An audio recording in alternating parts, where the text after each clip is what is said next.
Hello, I'm Dorothy Davis, content editor for PennEnergy with this week's top power news provided by Siemens. In coal generation news, PetroVietnam and PetroVietnam Technical Services Corporation have signed an engineering, procurement, and construction contract worth $1.2 billion for the development of the Long Phu 1 coal-fired power plant in Hanoi. Invested by PetroVietnam, the 1,200-megawatt Long Phu 1 project will be the first of 3 coal-fired plants that will comprise the Long Phu Electricity Center, built in the Mekong Delta of province of Soc Trang. Long Phu 1, scheduled to begin operations in 2014, would import coal from Indonesia and Australia through long-term framework supply contracts that have been signed with foreign companies, although specific coal sellers were not disclosed. PetroVietnam will use its fund to meet 30% of the plant's investment costs, while taking export credit assistance funds for the remaining 70%. In renewable generation news, Siemens Energy has received its largest onshore wind turbine order to date for 258 of its SWT 2.3-101 units, which will be installed at 3 Mid-American Energy Company wind projects in Iowa for a combined capacity of 593 megawatts. Siemens has made significant strides to grow its presence in the wind energy industry in the U.S. and is on track to become number 2 in the market. In addition to its new 300,000 square foot nacelle assembly plant in Hutchinson, Kansas, Siemens opened and subsequently expanded its 600,000 square foot wind turbine blade manufacturing facility in Fort Madison, Iowa. Other U.S. wind power operations include a Houston, Texas-based wind turbine service operation, a research and development center in Boulder, Colorado, 2 gearbox factories in Elgin, Illinois, and the company's American headquarters in Orlando, Florida. In gas generation news, Pacific Gas and Electric Company, or PG&E, announced that the 660-megawatt natural gas-fired Colusa generating station near the town of Maxwell in Colusa County has begun commercial operation and is providing electricity to the utility's northern and central Californian customers.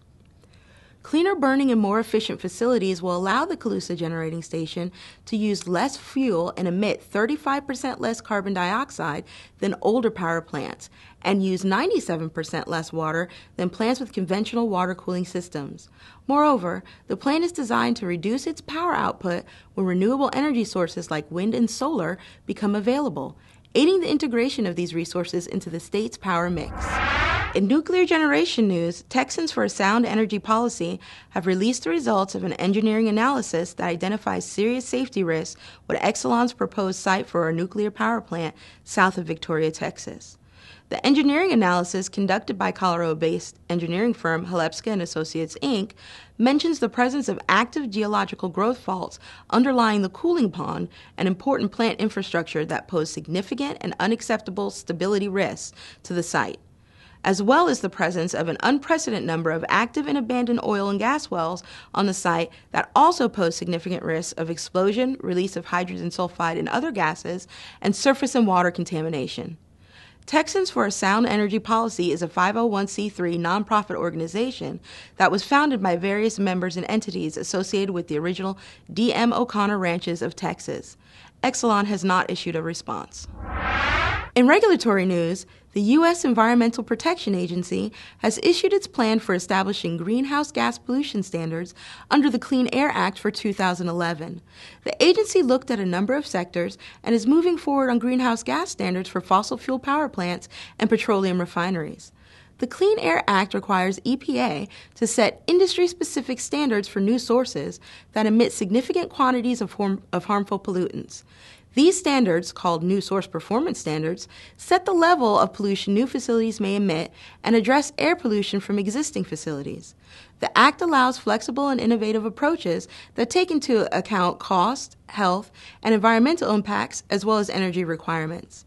Several states, local governments, and environmental organizations sued EPA over the agency's failure to update the pollution standards for fossil fuel power plants and petroleum refineries. Under the current agreement, EPA will propose standards for power plants in July 2011 and for refineries in December 2011, issuing final standards in May of 2012 and November of 2012, respectively. Thanks for watching, and remember, join us again next week. I'm Dorothy Davis, and this has been your weekly PennEnergy News Report.